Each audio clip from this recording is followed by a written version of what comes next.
Bonjour petits et grands lecteurs, on se retrouve pour un update lecture. Merci encore pour la campagne Ulule, il reste que quelques jours pour participer. Je vous mets encore ça en barre d'infos, je sais que je suis casse-pied avec ça en ce moment. Ça sera jusqu'à fin mars et après vous serez un peu tranquille. Aujourd'hui je vous présente des lectures fantasy en anglais, 2 tomes de la même série. 2 tomes d'une même série chez Brajlon et une littérature blanche on va dire, bref une littérature de 10-18. Donc je vous présente Les Vies de papier de Rabi Alameddine. Je sais pas du tout prononcer le nom, voilà, j'ai pas de base en littérature arabe, mais oh là là, c'était trop bien. Franchement, ça a été une pépite. En fait, ça se passe à Beyrouth, et le Liban, c'est toujours été un pays qui m'intéressait beaucoup, une culture qui avait l'air très intéressante. Donc en plus, voilà, il y a un contexte qui est hyper sympa parce que ça parle de l'histoire du pays, et notamment de la guerre civile, bref, de beaucoup de choses. Ça a été un contexte compliqué. On suit, alors, elle s'appelle Alia Saleh, qui a 72 ans, elle a les cheveux bleus. C'est une femme qui a été libraire pendant toute sa vie, qui a gagné très peu d'argent, et qui raconte en fait sa vie et son rapport au livre. Pour les amoureux du livre, c'est un livre qu'il faut lire parce que ça parle tellement bien du livre, du rapport presque pas amoureux, mais c'est poétique, c'est beau, c'est touchant. Moi personnellement ça m'a touchée, et en plus l'intérêt de ce livre c'est d'avoir un personnage auquel on s'attache énormément. C'est une libraire qui est extrêmement touchante, et en plus ça parle d'un pays qui a connu extrêmement beaucoup de bouleversements. Donc autant on pose la question du statut de la femme dans ces pays, parce que on parle du mariage forcé, du mariage, son rapport aux hommes est très particulier et très intéressant.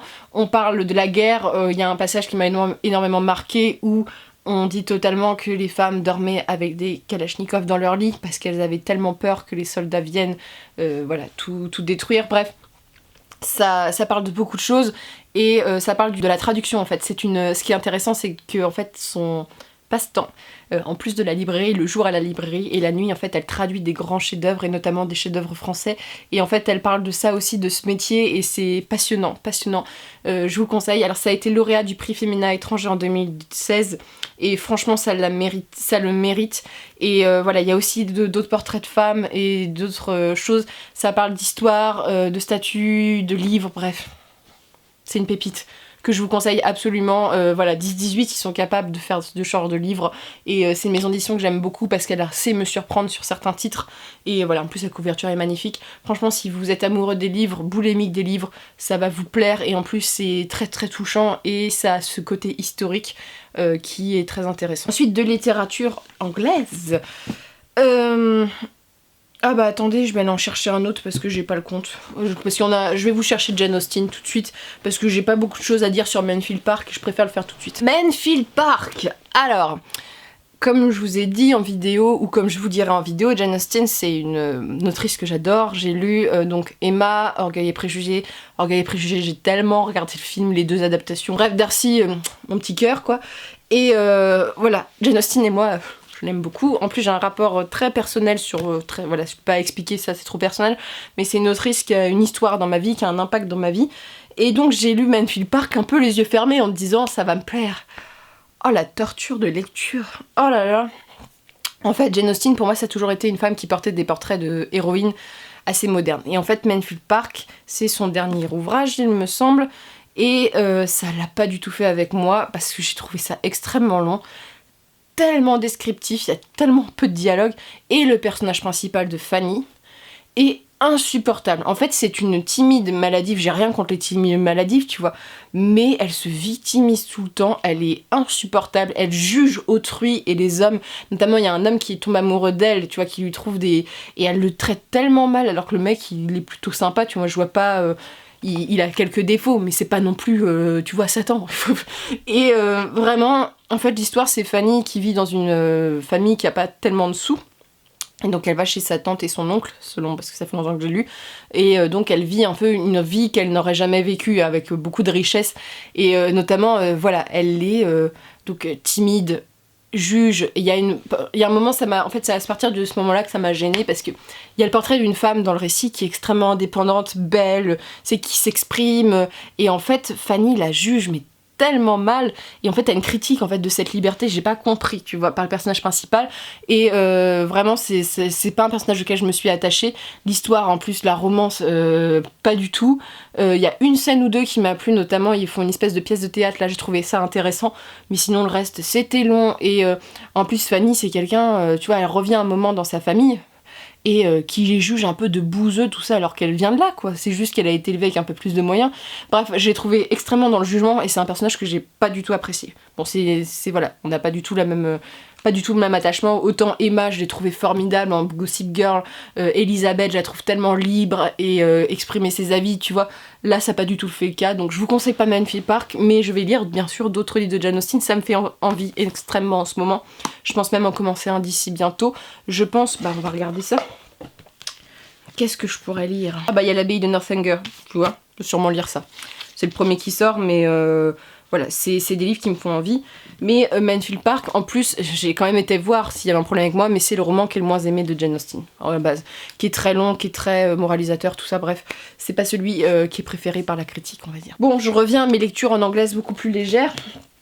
Alors, j'ai lu Percy Jackson en très peu de temps, parce que Nico se reconnaîtra, mais me bassine avec Percy Jackson depuis des années, et j'avais bien aimé les films, j'avais pas vu les livres, j'avais pas lu les livres, en fait quand je lis les livres je me dis bon les films étaient pas terribles, mais c'est une série que j'aime bien mais que je trouvais très jeunesse et très en dents de scie. Mais mon ami me le disait, et beaucoup de booktubeuses américaines, Paula Labooks, tout ça, arrêtez pas d'en parler, les héros de l'Olympe, donc j'ai commencé The Heroes of Olympus, donc The Lost Hero et The Son of Neptune. Je l'ai lu en anglais parce que j'ai lu Percy Jackson en anglais. Alors, j'ai pas mal de choses, en fait c'est compliqué à vous dire parce que ça spoil beaucoup de choses, en fait ça spoil Percy Jackson, mais on va tourner les choses pour que ça ne la spoile pas. Dans ce tome-ci, Percy a disparu, vous verrez de quelle manière, et je vous conseille de lire Magnus Chase en parallèle parce que en fait les livres se complètent. Percy a disparu et on suit de nouveaux personnages. Et ce livre a été une pépite pour moi, j'ai adoré le premier tome. On suit, alors, si je me trompe pas, Piper, Jason et Léo. Piper, en fait, le plot du départ, c'est que t'as tous ces gamins, ces ados, ils ont 15 ans. Donc en fait, j'ai déjà plus aimé le récit par rapport à Percy Jackson parce qu'ils sont plus âgés. Et en fait, tous ces gamins se retrouvent dans un autobus avec un instructeur. L'instructeur est kidnappé et il se réveille donc dans le camp des Olympiens, quoi, des demi-dieux. Et ils savent pas qui ils sont. Ils savent pas qui sont leurs parents. Et on apprend donc que chacun est le fils d'un dieu. Et c'est très intéressant parce que c'est des dieux qui n'ont pas été traités. En fait, dans ce premier tome, j'ai adoré les personnages. Que ce soit Jason qui est un peu... On pourrait... Tu sais, le gars costaud, fort, courageux, et en plus qui se révèle avec un père, tu fais what the fuck, putain. C'est voilà, j'ai adoré Léo qui a ce côté un peu... il est totalement à l'opposé de Jason sur certains trucs, il a ce côté un peu inventeur que j'aime beaucoup. En plus son père c'est un de mes dieux préférés, bref j'étais trop contente. Et Piper, ça a vraiment été le personnage qui m'a marqué le plus parce que c'est une jeune femme qui est assez garçon manqué, qui a une vie assez horrible. Son père est une star de cinéma mais il s'est pas vraiment occupé d'elle. Et il est assez cruel parfois, bref, elle a pas une bonne relation, elle a toujours été seule et tout ça. Elle va apprendre de qui elle est la fille est totalement l'opposé en fait. Et j'ai trouvé le rôle des filles de cette déesse très intéressant. Et donc tu suis d'un côté voilà, ces personnages pendant ce livre-là. Et ça a été très intéressant parce qu'en fait ils doivent rechercher quelque chose, ils ont une quête comme à chaque fois et j'ai vraiment aimé les lieux, j'ai vraiment aimé tout ce qui était mythologie autour, il y a plein de choses. En plus il y a un côté avec Hera qui est souligné et ce que j'aime beaucoup c'est que en fait je lis un manga, un webtoon qui s'appelle Lore Olympus que je vous conseille, j'ai fait une vidéo là-dessus et ce qui était très intéressant c'est que la mythologie mise en avant par l'auteur est très différente et Hera est un personnage plutôt positif et badass dans le récit alors que là elle est plus en demi-teinte, donc c'est très intéressant. Là je vais vous parler donc du deuxième tome, The Son of Neptune. Celui-ci je l'ai un petit peu moins aimé simplement parce qu'en fait on retrouve donc Percy, on retrouve Hazel que j'ai vraiment beaucoup aimé et Frank qui m'a laissé un peu plus froid. En fait Percy, comme je l'ai suivi pendant 5 tomes, j'aimais bien avoir de nouveaux personnages et en fait je pensais qu'on allait avoir que des nouveaux personnages et j'étais en mode ouais super des nouveaux, et en fait retourner avec Percy j'étais en mode bon. Par contre ça mindbreak, ça renverse totalement ton esprit parce que je peux pas vous spoiler, c'est chiant pour ça, mais t'as un nouveau camp en fait qui apparaît et t'es en mode what? Et ça explique, en fait, l'auteur a une idée de génie, et en fait, il y a une nouvelle prophétie avec les héros de l'Olympe, et tu sens, et puis la fin est trop bien. Et en fait, Hazel, je l'ai adoré parce que pour ceux qui lisent Percy Jackson, elle a un lien avec Nico, qui est mon personnage préféré, et on retrouve Nico dedans, et c'est trop bien. Et donc, voilà, tout un côté avec Méduse, parce que bon, si vous avez vu le premier Percy Jackson, vous êtes au courant que Percy a déjà été confronté à Méduse, et donc là, on retrouve un peu ses sœurs, et très intéressant. C'est une série, si vous aimez la mythologie, c'est vachement bien, et je trouve que celle-ci est beaucoup plus aboutie que Percy Jackson, parce qu'ils sont plus âgés, plus mûrs, et les enjeux, là on est vraiment dans des enjeux qui sont plus importants, et t'as envie vraiment de savoir. Je crois que le 3e tome ça se passe aux enfers, donc je pense que ça va être trop bien, mais j'ai hâte de retrouver ces héros là dans les prochains, parce que là bon, tu vois qu'ils présentaient un peu les 2 premiers, c'est un peu la base pour ce qui va suivre ensuite. Il y a 5 tomes de ce 2e cycle, et à ce que j'ai compris, il y a encore une série après. Donc je vais déjà finir les héros de l'Olympe, voir voilà si c'est bon, mais franchement ça vaut vraiment le coup, je trouve. Bon, après j'ai lu en anglais, donc je peux pas juger vraiment de la qualité, je veux dire, ça peut-être plus enfantin en français, mais ça se lit plutôt bien en anglais. Et enfin, alors celui-ci, je pense que vous l'attendez tous, c'est ma chronique de la peur du sage. Il y a beaucoup de gens qui m'ont dit tu l'as fait quand, je la fais maintenant, et voilà, donc l'heure des abdos a sonné. Voilà, donc la peur du sage première partie et la peur du sage seconde partie. Alors, comment vous présenter un livre qui a été un coup de cœur, Le Nom du Vent, vous ne le voyez pas, il est dans le coin de ma bibliothèque tout au fond là-bas, qui a été un coup de cœur. C'est une fantaisie qui prend énormément son temps. On suit un jeune garçon qui va être dépouillé de tout, c'est-à-dire que sa famille va être totalement massacré. Il va se retrouver dans les rues et il va rentrer dans une université parce qu'il a certains dons avec la magie, et il lui arrive beaucoup de choses. Tu suis la vie de ce garçon et sa vie donc plusieurs années après. En fait, tu suis un chroniqueur, donc un mec qui écrit des biographies en clair de personnes dans une petite auberge, et tu te rends compte que l'aubergiste c'est ce garçon-là. Comment t'es arrivé de ça à ça? Et en fait, ce qui est hyper intriguant, c'est que là, dans ces histoires, il est au tip-top de sa forme. On va dire que le personnage est loin d'être aubergiste au fin fond, et en plus ce côté auberge, il y a de plus en plus de choses glauques qui se profilent. Bon bref, t'as envie de savoir la suite. Mais le tome 2, ça a été mitigé. J'ai trouvé celui-ci extrêmement long et chiant, voilà, on va pas se cacher, et celui-ci brillant, j'ai adoré. Commençons par le chiant. Donc la peur du sage, première partie. Là je vais faire sans spoil. En clair, tu finis le tome 1 avec un constat. Bref, dans ce début de tome 2, il fait sa vie, mais c'est long. C'est long, oh là là. En fait, tu suis la vie de ce personnage à l'université où il est, et c'était pas très intéressant. Tu vois un peu sa relation avec les personnages, mais il y a rien de palpitant qui se passe. En plus, c'est une fantaisie qui prend déjà son temps, donc qui est assez lente. Mais là, la lenteur plus quelque chose qui est assez chiant. Franchement, j'ai peiné pour vraiment arriver au bout. J'étais en mode bon, on continue, et quand ça arrivait à la fin, j'ai fait putain, il y a encore un tome après, ça va être long quoi. Et en fait, ce qui m'a pas plu dans celui-ci, c'est qu'il y a rien d'exaltant qui se passe. Il sauve aucune princesse. Tu vois, là ils disent j'ai libéré des princesses, j'ai incendié la ville de Trébonne, tu vois, plein de trucs. Et en fait, il y a pas grand-chose. C'est vraiment sa vie de gamin qui a des problèmes financiers.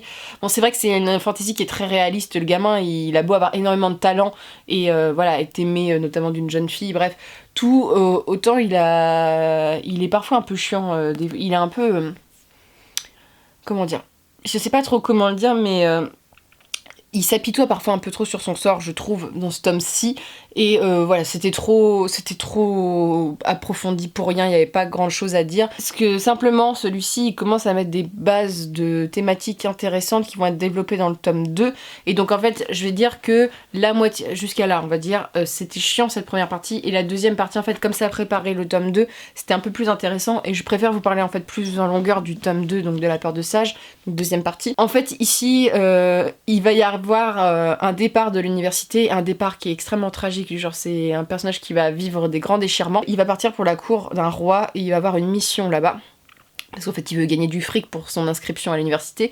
Et cette mission va l'amener à rencontrer d'autres peuples. Et en fait j'ai adoré ce périple parce qu'on rencontre de nouveaux personnages très intéressants. Et on rencontre un nouveau peuple, une nouvelle mythologie où on n'a pas... Comment dire, c'est vraiment deux cultures. Et ça parle de ça en fait, la confrontation entre deux cultures. Et ce que j'ai beaucoup aimé c'est que en fait, donc lui, dans ce tome-ci notamment, il a découvert de la sexualité chez le jeune homme. Il a entre 16 et 17 ans je crois à cette époque-là. Et c'est un garçon qui a jamais rencontré de fille, voilà, même de garçon garçon il a jamais eu de relation vraiment physique avec l'autre et il va connaître une relation, il va connaître ça. Il y a beaucoup de choses qui sont rapportées au corps, très intéressantes et pas vulgaires. J'ai vraiment bien aimé comment c'était fait, toujours avec le respect de la femme cette fois-ci, voilà. Et ce que j'ai beaucoup aimé, c'est que ça traite, donc on a plein de personnages différents, on a même un clin d'œil à une fae, et ça j'étais hyper contente parce que j'adore les fae, et on a un clin d'œil au peuple, et en fait ce qui est intéressant c'est que dans ce livre où en fait c'est vraiment la sexualité du personnage, genre, il devient un adulte, vraiment dans ce livre là tu vois que l'enfant devient un adulte, il va se retrouver face à une société où la nudité et l'acte sexuel n'a rien de péjoratif, au contraire, tu vois, c'est comme si tu tapais la bise à quelqu'un. Par contre, chanter devant quelqu'un est quelque chose d'extrêmement impudique. Et lui, comme il est barde, ça pose, tu vois, tu te dis, en fait, toutes nos questions de sexualité, par exemple, les femmes là-bas se promènent parfois à demi-nues, tu vois, le corps est pas du tout sexualisé comme dans nos cultures, tu vois. Ça a été extrêmement intéressant de voir ce point de vue-là, un peu sociologique. C'était vraiment, je trouvais ça très brillant de l'auteur de sa part. Il y a la partie avec les princesses qui m'a un tout petit peu moins plu, mais franchement, j'ai bien aimé l'évolution du personnage, où là, on voit vraiment qu'il y a quelque chose. Et en fait, ce tome parle, et notamment, il y a une histoire d'amour une histoire d'amour. Il y a une jeune fille dans le récit qui est très intéressante, et on parle de la violence et de la violence faite aux femmes, et notamment du contrôle psychologique et femmes battues en fait. T'as quand même un sous-texte un peu là-dessus, et pour l'instant ça me plaît. Après je vais voir comment ça va être fait, mais pour l'instant je trouve que c'est plutôt bien fait et ça promet des choses. Normalement le tome 3 donc de cette série sort au mois d'août. Peut-être que Bragelonne va sortir en parallèle la sortie française.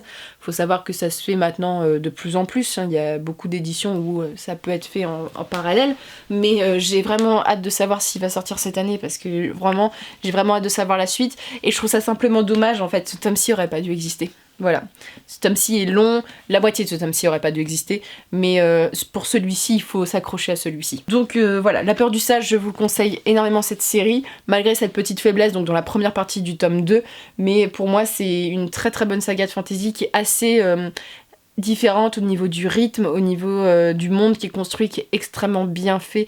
Genre on voyage un peu, on voyage dans ces trucs, on voyage, mais je trouve que tout ce qui est culture, tout c'est toujours bien pensé, c'est toujours bien construit, tu vois que l'univers est bossé, et ce personnage en fait je l'aime beaucoup. Je l'ai beaucoup aimé dans ce tome-ci. Tu vois un garçon qui, en plus, a une peine de cœur, qui a été élevé d'une certaine façon, qui a plus ses parents et qui se pose beaucoup de questions, à un jeune homme, et à un homme qui va avoir plein d'aventures à conter, et je l'aime beaucoup quoi. Et j'ai hâte, alors c'est vraiment la question, c'est comment il va finir aubergiste un peu paumé, et qu'est-ce qui se passe autour de l'auberge, parce qu'il y a quand même des morts quoi, qui arrivent, il y a des choses qui se passent, tu dis, à chaque fois tu es à quelques pages dans les tomes, tu te dis mais je veux savoir plus. Mais vraiment je vous conseille cette histoire qui est vraiment très très bonne, et c'est un très très bon cycle de fantasy que je vous conseille. Donc c'en est tout pour ces lectures, j'espère que ça vous a plu. N'hésitez pas à me dire ce que vous lisez, si vous avez lu La Peur du Sage, que vous en pensez, même Percy Jackson, tout comme d'habitude, et je vous souhaite de très bonnes lectures et bien sûr une très bonne journée.